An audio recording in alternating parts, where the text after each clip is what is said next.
Hello and welcome to the Scottish Sun's general election update. My name's Conor Matchett. I'm the political editor at the paper. Here with me, as always, and we'll get into why this is a surprise, is Chris Musson, the associate editor, brackets politics.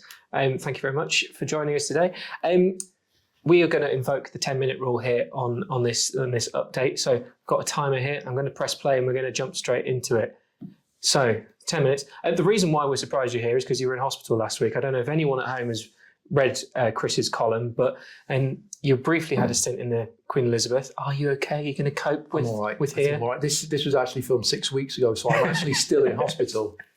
No, I'm fine. If I fall off the seat, just hold me back up, just wave some polling numbers in my face or something. Yeah. Everything will be fine. Fantastic. Well, we're going to kick off today with looking at our interview with Anna Sarwar, the Scottish Labour leader, by our man Lewis Mackenzie, who joined him on the battle bus at the end of last week.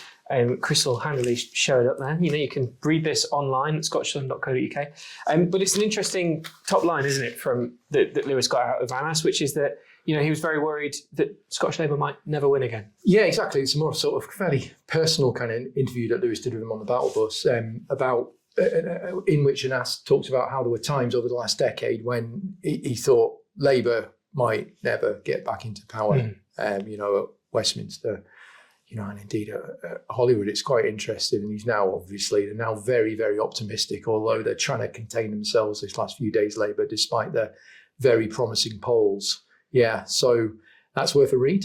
Absolutely. And what do you think the expectations management is with Labour? I think we've kind of swayed from various places in the last few months. I remember about a year ago, you probably heard them going, on a good day, we might win 15 seats, maybe 20. Yeah. And then some points in the last 6 months, you've heard we'll win 35.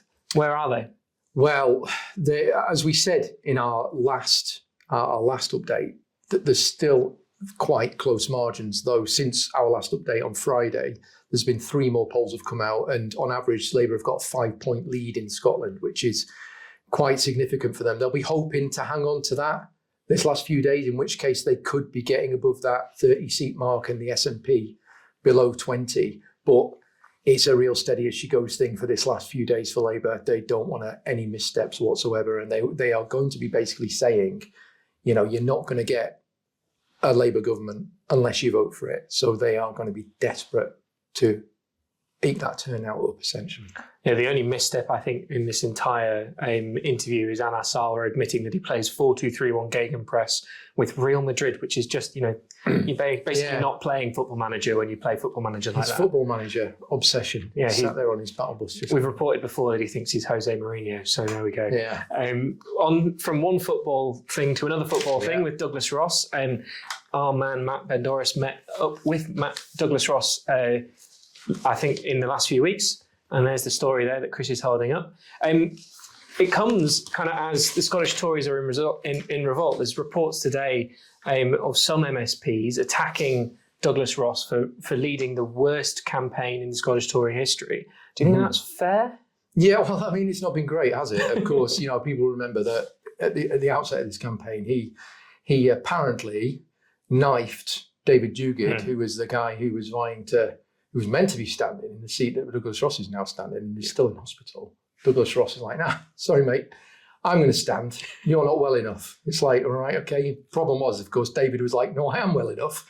Let me stand. But Douglas was like, no, I know better. So anyway, it's been terrible for him. He went missing in action for a few days. In fact, we did him up as Where's Wally last week. We did, yeah. And then he came out and launched the Scottish Tory manifesto as a leader who's about to disappear. It was really odd. In this interview with Matt Bendoris today, he's very frank, Douglas. He actually, you've seen the headline, I'm now used to clearing up the bullshit. He's out on a farm, Douglas in his farming background, and he essentially admits that he has been getting this on the doorstep to do with the Duguid row, which is the first time he's really talked about that. It's not been great. And there's a revolt behind the scenes, as you say. People are not happy with how things are going. They've got the added issue of reform, stealing the votes. It could go either way for them. And it's interesting, isn't it? Because this is something that's bubbled along in the background with Douglas Ross and his leadership. Obviously, he's committed to that.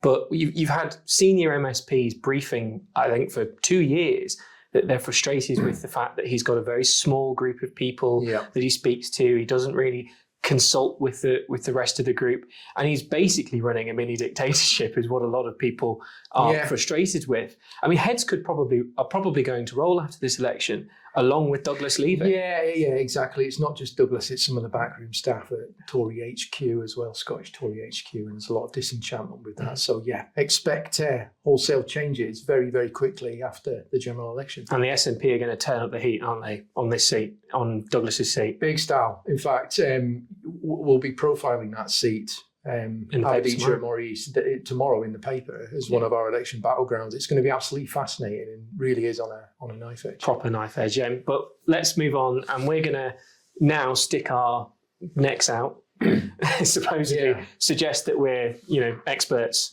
on these sorts of things and talk about general election predictions. Now, when this inevitably gets thrown back in our face after we're completely wrong, it is probably fair to note that it is several days out from the general election. The kind of a classic cliche of, a lot can happen in a week in politics, or a week is a long time in politics. Yeah, indeed. A few days on the campaign trail is even more so that case. But I've got 3 questions for you to start with, and then we'll move on to Scotland. Who's going to be in government come Friday in number 10? Mm-hmm. How many seats are the Tories going to win UK-wide? And who's going to end up the 3rd largest party? Indeed. Well, today in the paper, alongside my moan about the Queen Elizabeth Hospital in Glasgow, I'm actually marked up with a crystal ball. I don't know whether that's visible. So whatever I say here must be right. Mystic Musson. That wasn't my idea, by the way, obviously. It's one of the things in here. It's like, sorry, you're going to appear in the paper tomorrow with a crystal ball, and there's nothing you can do about that. So I predicted in today's paper that Labour are going to get 399 seats, 1 seat short, tantalisingly, the 400 mark. The Tories on 138 and the Lib Dems on 68. And in Scotland, I've got 31 for Labour, 19 for the SNP, 5 for the Lib Dems, and 2 for the Tories. It's remarkable you could read that without your glasses on. And you? So I reckon we'll have, obviously, Labour are going to win. I think it'll be a massive landslide. I think we're talking low 400s. I personally think that the Tories might be on for less than 100 seats. Right. Not just because I've got a little bit of money on it, but I reckon... How much? Just a £5 on the Lib Dems turning up and potentially being the official opposition. I think we're in existential territory for the Tories, in England in particular. So Lib Dems in 2nd place, Labour winning. And in Scotland, effectively the same as you. I think we're 1 seat different. Labour with 30, SNP with 19, 5 for the Lib Dems and 3 for the Tories. I think the Tories will just hold on to one of those seats that maybe you think are going to go their way. Yeah, so it's a massive... I mean, we're actually in the paper later this week, we're going to predict every seat in Scotland individually. So we've got that to work through as well, and to get wrong, hopefully not. But I mean, this is... It's been a long campaign. I think we're on day 40 today, as you said. And a lot has happened, but the big surprise... It's notable we've not talked about reform here, given that they're on mid to high teens in the polls. They do make a difference in Scotland, don't they? That's kind of why our SNP and Tory figures are a little bit, different between you and I, but also it's hard to see where the Tory figures are going to go. Absolutely. It's these moving parts and this extra moving part which has come into play with reform, which is going to influence things. And everybody's saying it from all parties, that you never really know who to believe a lot of these times when they say, things are really close. But they're all saying that, and you genuinely get the impression that in a string of seats it is too close to call, and the reform factor could make a difference.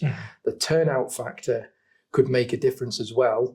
Professor James Mitchell was writing in today's Times talking about how a low turnout could hit the SNP, who are struggling, might struggle to get more of their votes. And that's because obviously you talk to SNP folk. This has always been the case with nationalist voters, is that tends to be harder to get SNP voters out the door anyway.